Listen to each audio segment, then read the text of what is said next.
दोस्तों, मेरा नाम किरण है। मेरी उम्र 27 साल है और फिगर की बात क्या करूं, एकदम आकर्षक जिस्म। लेकिन फिर भी मैं उतनी सजने संवरने पर ध्यान नहीं देती।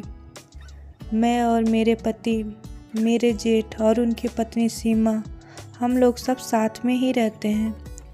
मेरे पति काम के सिलसिले में बहुत बार घर के बाहर ही रहते हैं, लेकिन फ़ोन पर हम घंटों बातें करते हैं। दिन का समय तो मैं अपनी जेठानी और उनके बच्चे के साथ बिता लेती हूँ, पर रात को जल्दी नींद नहीं आती, उसका क्या करूँ।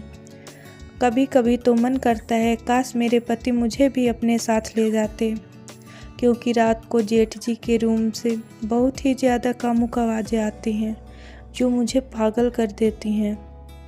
एक बार की बात है, जब मेरी कमर में दर्द हो रहा था तो मेरे जेठ का बड़ा बेटा अंश बोला, चाची जी आपकी मालिश करने की ज़रूरत है। तो मैं बोली, तू कर देगा मेरी मालिश। वो मान गया और उसने तेल से मालिश शुरू कर दी। इसके हाथ के स्पर्श से मैं गर्म हो गई और आह आह की आवाज़ें निकालने लगी। फिर मैं उसको बोली, थोड़ा नीचे मालिश कर, थोड़ा नीचे नीचे बोलकर मेरी कमर से नीचे तक उसका हाथ पहुंच ही चुका था और उस दिन शायद मैं उसको अपनी चोट भी दिखा देती। लेकिन मेरे जेठ की बीवी यानी अंश की मम्मी आ गई और मुझे खुद को रोकना पड़ा। एक दिन अचानक मेरे जेठ की पत्नी मायके जाना पड़ा, क्योंकि उसकी माँ की तबीयत ठीक नहीं थी।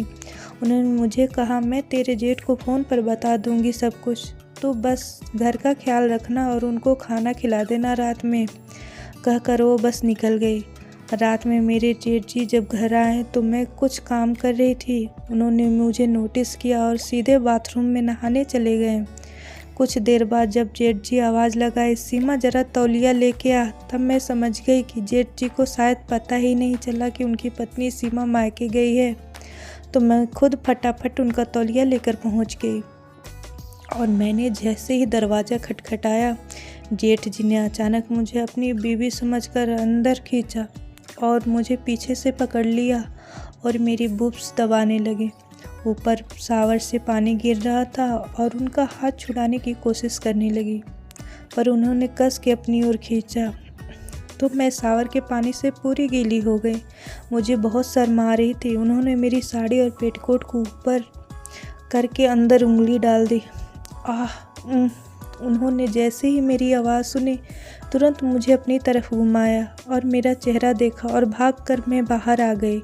बाहर आते ही मेरा दिल ज़ोरों से धड़कने लगा। मैंने तुरंत अपने कपड़े चेंज किए और मेज़ पर खाना रख कर अपने कमरे में चली गई। जेठ जी नहाकर बाहर आए और डाइनिंग टेबल के पास सीमा सीमा चिल्लाने लगे। मुझे बहुत शर्म आ रही थी, फिर भी मैं उनके पास गई और मैंने झुकी हुई नज़रों से बोला, दीदी अपने मायके गई हुई हैं, आप बैठिए, मैं खाना लगा देती हूँ। मेरे जेठ जी बोले, ओह अच्छा, उसने फ़ोन किया था लेकिन काम में बिजी था इसलिए कॉल नहीं उठाया। जेठ जी कुर्सी पे बैठ गया, मैंने खाना दिया। मेरी नज़र उठ ही नहीं रही थी उनके सामने। तभी जेठ जी ने पूछा, तुमने खाना खाया? मैं बोली, आप खा लीजिए, मैं बाद में खा लूँगी। जेठ जी ने मेरा हाथ पकड़ लिया और बोले, सॉरी किरण, मैंने तुम्हें सीमा समझ लिया था। मैंने कहा, कोई बात नहीं जेठ जी, मैं समझ चुकी हूँ कि वो सब बस गलती से हुआ। तो बोले, अगर तुमने मुझे माफ़ कर दिया तो साथ में बैठकर खाना खाओ। मैंने कहा ठीक है। फिर हम दोनों ने साथ बैठकर खाना खाया और बहुत सारी इधर उधर की बातें की। फिर मैं बर्तनों को समेटने लगी तो जेठ जी बोले, रहने दो, सुबह कर लेना ये सब, अभी जाके सो जाओ। मैं बोली, सुबह भी तो मुझे ही करना है, तो मैं अभी क्यों नहीं, बोलकर मैंने काम करना चालू कर दिया। तो जेठ जी भी मेरे साथ बर्तन रखने लगे। मैं बोली, आप रहने दो, मैं कर लूँगी। कैसे रहने दूँ, तुम इतना काम करती हो, मैं तुम्हारी हेल्प भी नहीं कर सकता। वो बोले। फिर वो मेरे साथ बर्तन उठाकर किचन तक ले गए। तो मैं बोली, आप यहाँ रख दो, मैं बर्तन धोने लगी। तो वो भी साथ में लग गए। मैंने कहा, आप रहने दीजिए ना। वो मेरी बात को सुन ही नहीं रहे थे। बोले, इसी बहाने तुमसे थोड़ी बात भी हो जाएगी। फिर सारा काम ख़त्म करके हम लोगों ने कुछ देर बातें की और फिर मैं बोली, अब चले सोने। ज़्यादा रात हो रही है। मेरा मन तो नहीं कर रहा था जाने का, मेरा दिल भी कर रहा था कि आज जेठ जी के साथ ही सो जाऊं, पर ये बात मैं कैसे बोलती। मैं अनमनी सी अपने कमरे की ओर आने लगी। उन्होंने मुझे गुड नाइट कहा। सुबह जेठ जी उठे भी नहीं थे और मैं सारा काम खत्म करके नाश्ता बनाने लगी। तब जेठ जी बाहर आए, बोले, अरे इतनी जल्दी ये सब करने की क्या ज़रूरत थी। मैंने बोला, आपको ऑफिस के लिए लेट ना हो जाए इसलिए। जेठ जी ने कहा, आज ऑफिस नहीं है। मैं तुम्हें रात में बताने वाला था कि तुम्हें तो बस नींद आ रही थी। मैं बोली, कोई बात नहीं, आप नहा लीजिए, फिर नाश्ता लगाती हूँ। जेठ जी नहा कर आए और फिर हम दोनों ने साथ में नाश्ता किया। फिर जेठ जी ने कहा, तुम बहुत दिन से बाहर नहीं गई हो और भाई भी नहीं है जो तुम्हें कहीं घुमाने ले जाए। हम कहीं घूमने चलते हैं। अगर तुम्हें मेरे साथ बाहर घूमने में दिक्कत नहीं है तो अच्छा, मुझे तो दिक्कत नहीं है, पर अगर दीदी को पता चला तो। मैंने मुस्कुरा कर कहा। जेठ जी बोले, तुम क्यों टेंशन लेती हो, अगर मेरा इतना भी हक नहीं है तुम पे। इसके बाद जेठ जी मुझे बाहर घुमाने ले गए, पिक्चर भी दिखाई और फिर होटल में खाना भी खिलाया, फिर शॉपिंग भी कराई। शाम हो गई। जेठ जी ने रात को खाने के लिए इधर से ही बहुत कुछ ले लिया। फिर रात को हम दोनों ने साथ में खाना खाया। आज मैं काफ़ी घुल मिल गई जेठ जी से। मैंने लास्ट में बोला, आपने अपने छोटे भाई की कमी आज पूरी कर दी, आप बहुत अच्छे हैं। वो बोलने, वो कमी कैसे पूरी कर सकता हूँ, वो तो मेरे बस में नहीं है। मैं शर्मा गई और बोली, आप भी ना। जेठ जी ने थोड़ी देर बाद बोले, चलो हो गई, रात हो गई। मैं उठकर अपने कमरे में जा ही रही थी, जेठ जी ने हाथ पकड़ लिया। तब मेरी नज़रें झुकाकर खड़ी रही और वो बोले, तुम चाहो तो आज सारी कमी पूरी कर देता हूँ। मैं और भी ज़्यादा पानी पानी हो गई। जेठ जी सब कुछ समझ गए और मेरा हाथ छोड़ दिया। अब मैं कंफ्यूज थी कि अपने रूम में जाऊँ या जेठ जी को बाहों में भर लूँ। तो मैं धीरे धीरे आगे बढ़ने लगी। जेठ जी पीछे से आए और पकड़ लिया मेरी कमर को। हाय, कोई तो रोक लो। मेरी गर्दन पर बालों को हटाते हुए जेठ ने एक किस किया। हाय, मैं तो शर्म से मर जाऊंगी आज। उन्होंने मेरी पीठ पर किस किया और फिर कमर पर, फिर आगे आगे कर मेरे बुब्स को पकड़ लिया। आज जेठ जी प्लीज़ छोड़िए ना। जेठ जी ने ब्लाउज का हुक खोला और मेरे बुब्स सहलाने लगे। फिर जेठ जी ने मुझे अपनी तरफ घुमाया, मेरे चेहरे को ऊपर किया और होठों पर उंगली फेरते हुए गर्दन को पकड़कर मेरे होठों पर अपने होठ रख दिए। वो मेरे निचले होठ को अपने मुंह में चूसने लगे।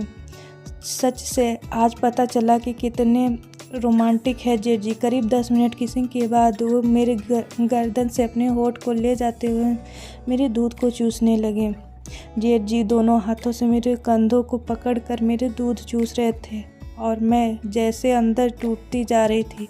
मेरे अंदर से गीली हो गई थी। उफ, मेरे अंदर आग सी लग रही थी। जेठ जी ने मुझे पूरी नंगी की और अपनी गोद में उठाकर बेडरूम के अंदर क्या सीन था। उन्होंने मुझे बेड पर पटका और जल्दी जल्दी अपने सारे कपड़े उतारे। मैंने देखा मोटा काला सा केला जेठ जी का। जेठ जी मुझे कस के अपनी बाहों में जकड़ लिया और किस करने लगे। फिर मुझे बिठाया और अपना केला मेरे सामने रख दिया।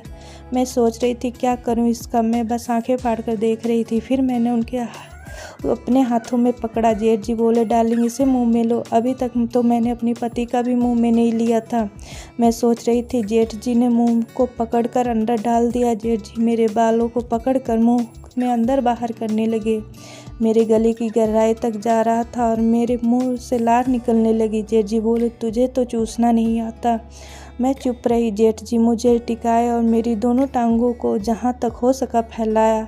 हाय, आगे का सीन सोचकर ही सिहरन होने लगी। मेरे पूरे शरीर में उत्तेजना बेड को कस के पकड़ लिए। अब मुझे रहा नहीं जा रहा था। जेठ जी मेरी चाटे जा रहे थे और मैं मछली की तरह छटपटा रही थी। उन्हें मुझ पर जरा भी दया नहीं आ रही थी। वैसे भी दूसरों की बीवी भी कौन दया करता है। मैंने कहा, जल्दी डाल दो। जेठ जी मुझे अलग हो गए और अपने केले को अंदर पचाक से डाल दिया और केला मेरे अंदर जहाँ तक घुस सका घुसा दिया।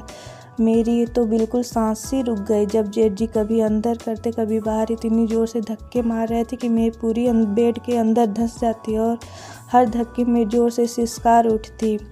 ओह माँ, मुझे कुछ बोलने की ज़रूरत ही नहीं पड़ी। मेरी तो ऐसी हालत ही ख़राब थी। मैंने सिर्फ बोला, थोड़ा तेज़ प्लीज़। जेठ जी के केले बाहर निकाल लिया। मैं सोचने अरे बाबा अब क्या हुआ, लेकिन कुछ और होने वाला था। जेठ जी ने मेरे दोनों पैर अपनी कमर में फंसा कर और केले को घुसा दिया। फिर उन्हें मुझे इस पोजीशन में अपने गोद में उठा लिया और फिर लगे सेक्स करने, मुझे ऊपर की ओर उछाल कर। दोस्त मेरे दूध हवा में उछलने लगे। मैंने अपने दोनों हाथ उनके कंधे पर रखे हुए थे और उनका केला मेरे अंदर की दीवारों को रगड़ खाते हुए बाहर हो रहा था।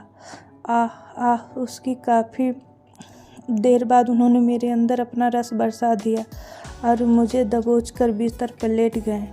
कुछ ही देर में हम दोनों सो गए। फ्रेंड, अगर ये कहानी पसंद आई हो तो प्लीज़ मेरे चैनल को लाइक, शेयर एंड सब्सक्राइब करना ना भूलें। Thank you for watching.